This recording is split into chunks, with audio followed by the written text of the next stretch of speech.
senador Rubén Rocha, el senador Cruz Pérez Cuellar y el senador Germán Martínez van a platicar con ustedes. Cuando quiera, senador Rocha. Muy bien, muchas gracias. Gracias a todos los medios por estar acá. El senador Cruz Pérez, el senador Germán Martínez, un servidor. Hoy presentamos una iniciativa de manera directa porque, como vieron, ahora no hubo presentación de iniciativas en la tribuna y se turnó tal iniciativa se turnó a las comisiones de Justicia, de Gobernación y de Estudios Legislativos. Esta iniciativa es con proyecto de decreto para reformar el artículo 4 de las disposiciones transitorias de la Ley Orgánica del Poder Judicial de la Federación. ¿Qué pretende la iniciativa? Esencialmente, volver a la norma original, porque en 2016 esta norma original fue reformada y a nosotros nos parece que se hizo atentando con principios fundamentales. Explico rápidamente. El 13 de noviembre de 2007 se promulgó una reforma constitucional en materia electoral. En el artículo 99 de la Constitución se establecieron los criterios, las bases para nombrar a los magistrados electorales de la Sala Superior y los regionales. ¿Qué se dispuso en el artículo 99? Primero, que en su nombramiento participarían dos poderes. El Poder Judicial, que propone a los candidatos para que el Poder Legislativo, a través de la Cámara de Senadores, los elija. Y además dispuso este artículo 99 el escalonamiento en el nombramiento de los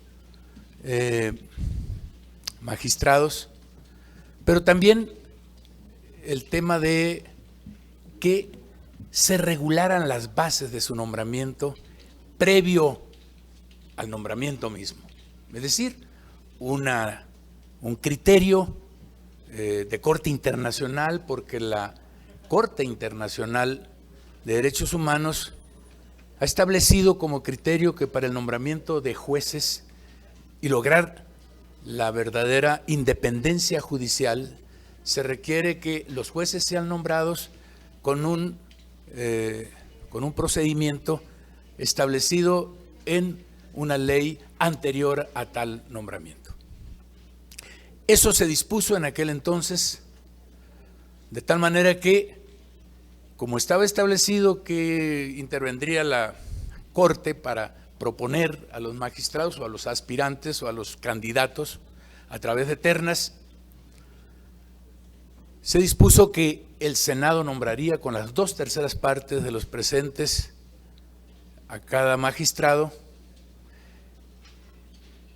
También se dispuso en aquel entonces que se estableciera en la ley correspondiente las bases, sobre todo de duración y de escalonamiento.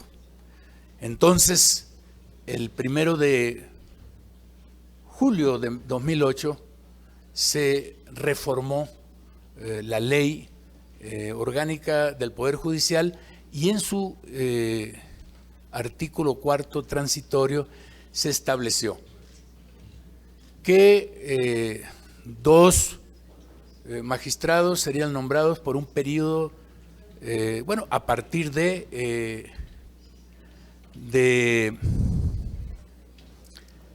el 4 de noviembre de 2016, para que duraran un periodo de 3 años a 2019, 31 de octubre del 2019.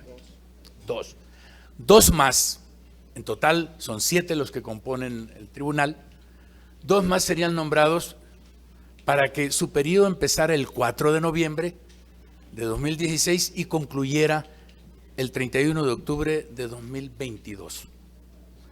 Y los 3 restantes, igual que partieran del 4 de noviembre de 2016 para concluir el 31 de octubre de 2025. Había una distribución ahí, en el escalonamiento, que establecía el principio que se habrían de estar escalonando justamente cada 3 años.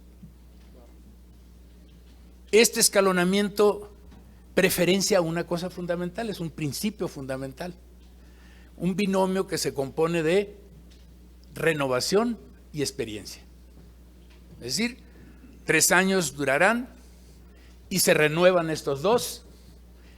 Entra la renovación y se encuentra con 5 magistrados con experiencia y así sigue. Ese es el criterio, lo que se llama el fin último del escalonamiento constitucional del 99. Pero resulta que, habiéndose nombrado, después de un procedimiento establecido por la Suprema Corte de Justicia, que emitió una convocatoria, con estos criterios, van a ser 7 los magistrados que se nombren, y el escalonamiento y su duración es tal, la que ya les comenté. 2 de 3 años, del noviembre del 16 a octubre del 19, 2 de 6 años, de noviembre del 16 a octubre del 22, y 3, de 9 años, de noviembre del 16 a octubre del 25. Habiéndose concluido su nombramiento, después de la convocatoria y enviada las ternas al Senado, el Senado concluyó su nombramiento el 20 de octubre de 2016. Pero ocurre que 5 días después de haberlos nombrado y haber rendido la protesta ante el Senado, los 7 magistrados, un grupo de senadores presentó una iniciativa el 25 de octubre a efecto de que se modificara el cuarto transitorio de las disposiciones, el cuarto transitorio de la Ley Orgánica del Poder Judicial. 2 días después, el Pleno del Senado aprobó el dictamen y mandó la minuta a la Cámara de Diputados, la cual el 3 de noviembre, un día antes de que iniciara el periodo con el cual entrarían en funciones los magistrados, aprobó ese día 3 y ese mismo día se publicó en el Diario Oficial su aprobación. ¿En qué consistió la reforma? Pues que los 2 magistrados que habían rendido la protesta para estar del 4 de noviembre de 2016 al 31 de octubre de 2019, les aumentaban el periodo para concluir el 31 de octubre de 2023. Con los otros 2 ocurría lo mismo, solamente que concluían el 2024. Y los 3 restantes no se mueve su duración. Esta modificación es justamente la que consideramos nosotros altera los principios fundamentales. Primero, yo ya les decía, el criterio inicial del escalonamiento es combinar renovación con experiencia. En este caso, con esta nueva reforma, lo que se ponderó fueron otros criterios, de tal manera que los primeros 2 magistrados que saldrían sería a los 7 años. Los siguientes 2 saldrían a los 8 años y los 3 restantes a los 9 años. Es decir, el tribunal se renueva totalmente en 3 años y entonces se desprecia el tema de la experiencia. Y viene un movimiento que afecta lo que nosotros creemos un principio fundamental. Pero no solo eso, otros principios que se afectan, la generalidad de la ley, la abstracción de la ley. ¿Por qué se afecta? Pues porque cuando el Senado saca la nueva reforma, ya saben que les van a destinar esta reforma a 4 magistrados. No es de aplicación general para 4 magistrados. Y la abstracción se altera porque ya saben los nombres de los 4 magistrados a los que va. Es decir, no hay generalidad, no hay abstracción. Este es otro tema. ¿Qué otra cosa se afecta? El Senado, cuando hace la modificación, altera el nombramiento y ya no toma en cuenta a la Suprema Corte de Justicia. Este tipo de criterios, señores, son los que consideramos nosotros afectan a la ley, en el artículo, o a la norma contenida en el artículo 4 transitorio, para que continúen los nombramientos de los magistrados con esa misma ley. De ahí que consideramos que debe regresarse a la ley original, a la norma original. Es decir, los primeros 2 tendrían que terminar el 31 de octubre de este año, 2019. Los siguientes 2, el 31 de octubre del 2022. Y los otros se mantienen hasta el 25. Esa es exactamente la propuesta que contiene esta iniciativa. Muchas gracias. Claudia Flores, de Noticieros Televisa, les hace una pregunta. Buenas tardes. Solo para precisar, quienes cubrimos esa ampliación de mandato que fue después validada por la Suprema Corte de la Nación, recordemos justamente que era el tema de polémica, una ampliación de mandato un poco como lo que ocurre con la ley Bonilla. Así es. ¿Cuál es el mensaje que ustedes están mandando con esta iniciativa a la Suprema Corte de Justicia de la Nación? Que ha condenado justamente y ha declarado que es inconstitucional, o sería inconstitucional, digo de manera personal, no en un fallo. Incluso la exministra Olga Sánchez Cordero lo ha dicho, que sería inconstitucional esta ampliación de mandato de la ley Bonilla. Y solamente para precisar, creo que el senador Germán Martínez es el que me va a contestar. La ampliación de mandato fue para los magistrados José Luis Vargas e Indalfer Infante, y para también el actual presidente del tribunal, Felipe Fuentes y Reyes Rodríguez. ¿Nos podrían precisar quiénes serían los 2 que se irían el 31 de octubre? ¿Cuándo la piensan sacar? Porque, bueno, pues evidentemente estamos muy próximos a esa fecha. ¿Y quiénes son los otros 2 magistrados que tendrían que irse en 2022? Esto no es una ley con dedicatoria, digo, ellos tienen que acatar, en caso de que sea aprobada esta ley, la disposición. No podrían alegar que es una ley que por perjudicarles pues no es procedente. Gracias. Efectivamente, usted atinó que iba a ser el senador Martínez, Germán Martínez, el que le va a contestar. Bien, muchas gracias. La verdad es que lo ha explicado muy bien el senador Rocha. Esta ley lo que busca es evitar un privilegio creado. El mensaje que nosotros queremos mandar claro y contundente es que no vamos a legislar ad casus. Trátese, y lo digo aquí a título personal, de Bonilla, trátese de Porfirio Muñoz Ledo o trátese de cualquier magistrado electoral.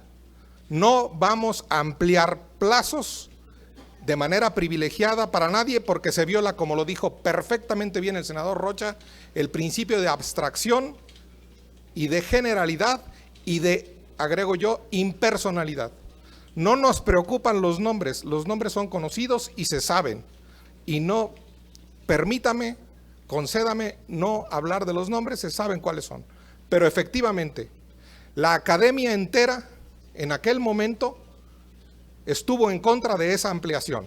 La academia entera, el Instituto de Investigaciones Jurídicas, el CIDE, las escuelas de Derecho, la Escuela Libre de Derecho, todos opinaron en contra de ese privilegio indebido que nosotros buscamos corregir. Esta iniciativa la empezaron a trabajar cuando yo todavía no estaba aquí, el senador Cruz y el senador Rocha. Está hablada con el grupo, está hablada con el coordinador, no es una ocurrencia y es una iniciativa muy seria que trata de poner orden en el Poder Judicial y no regalamos plazos a ninguna autoridad. Los plazos se fijan antes y se fijan con certeza jurídica y no vamos a regalar plazos de autoridad a nadie. Oiga, ¿para cuándo van a dictaminar y legislar? Porque el 31 de octubre está para la vuelta del estado. Bueno, eso ya depende de las comisiones. Nosotros estaremos muy pendientes de las comisiones. Nosotros estaremos empujando para que se dictamine lo más pronto posible porque urge debido a los tiempos. Y aparte yo solo agregaría que además de la academia, como bien lo dijo el senador Germán Martínez y ya explicó todo muy bien el senador Rocha, también en su momento el PRD y Morena, entonces presidido por el licenciado Andrés Manuel López Obrador, se opusieron a esta reforma, a esta ampliación con los privilegios y como bien lo dijo también el senador Martínez, es algo que nosotros de manera congruente creemos en todos los casos, llámese Bonilla, llámese Porfirio y en este caso también. Pero no están legislando con dedicatoria también. No, es los que legislaron y privilegiaron a determinadas personas y con mucho respeto, este no es un tema personal, fue eso se hizo en 2016. Nosotros estamos regresando al espíritu original de lo que el propio Senado de la República aprobó en su momento. Mayor López de Reforma le tiene otra pregunta. Gracias. Evidentemente el grupo está en desacuerdo con la llamada ley Bonilla, pues si Bonilla tendría que gobernar 2 años más y punto. Bueno, lo que hemos manifestado a título personal, porque no es una discusión que haya tenido el grupo, tenemos que decirlo con toda franqueza, esto es una opinión de nosotros, la iniciativa es una iniciativa del grupo parlamentario, como ya lo dijo, platicada con el coordinador, que coincidimos todas y todos los senadores de Morena. La opinión que estamos dando ahora de que no debe haber privilegios que modifiquen los términos es una opinión de nosotros tres. ¿La firman todos? Además sería muy incongruente que hiciéramos otra cosa. El más claro antecedente de la llamada ley Bonilla es este que se dio justamente el 2016. Gerardo Segura, señor. Azteca Nacional. Muchísimas gracias. Quisiera preguntarle en relación a esto que se ha estado suscitando, lo que ha pasado en la Cámara de Diputados, como ustedes comentan, lo de Baja California y demás. ¿Qué tan peligroso? Bueno, y el presidente hace un llamado a que se respete la ley. Es un tema un tanto similar, aparte, pero con relación a esto. ¿Qué tan peligroso es que sigan dándose este tipo de situaciones, donde los congresos pues, a veces actúan, se van por la libre o no respetan la ley? Y tomando en cuenta el llamado que hace el presidente de la República a acatar la ley, ¿qué tan peligroso es que se vean estas manifestaciones un tanto que han sido calificadas por alguien como totalitarias o dictatoriales? Pues justamente, como dicen los que saben de derecho, la ratio legis que está detrás de nuestra iniciativa es precisamente poner orden y dar certeza a los ciudadanos sobre el periodo en el que tienen unas personas las atribuciones legales y no regalar plazos, no regalarle periodos a nadie. Eso es lo que da desconfianza, eso es lo que nosotros estamos tratando de arreglar, una herencia que no se debió dar desde nuestro punto de vista. Nuestra razón de ley es precisamente dar seguridad y nuestra razón de ley es precisamente ser congruentes con lo que ha dicho el presidente en los últimos días, en las últimas mañaneras. Pues que nadie puede estar por encima de la ley y que nadie puede estar con privilegios creados tampoco desde la ley, y nosotros, usando los mecanismos de la ley, vamos a reformar esa iniciativa para que quede en los términos originales. Lo explicó perfectamente el senador Rocha. ¿La firman todos, toda la bancada? Lo firmamos nosotros tres, está hablada con la bancada y está hablada con el coordinador. Se va a incorporar el senador Bolaños. Pero es una posición. Pero ahorita la estamos firmando nosotros. Quien se agregue, pues para eso hay libertad, pero ya se turnó. La iniciativa ya, el trámite de la iniciativa ya está hecho. Entonces somos nosotros los directamente responsables de la firma de la... Y ya vamos a ver claramente qué grupos parlamentarios están en contra de los plazos. Parejo. para todos, o qué grupos parlamentarios quieren plazos en un lado y plazos en otro, o recortarlos en un lado y recortarlos en otro. Muchas gracias. A la orden. Todo. Sería todo, señores. Muchas gracias, muy amables.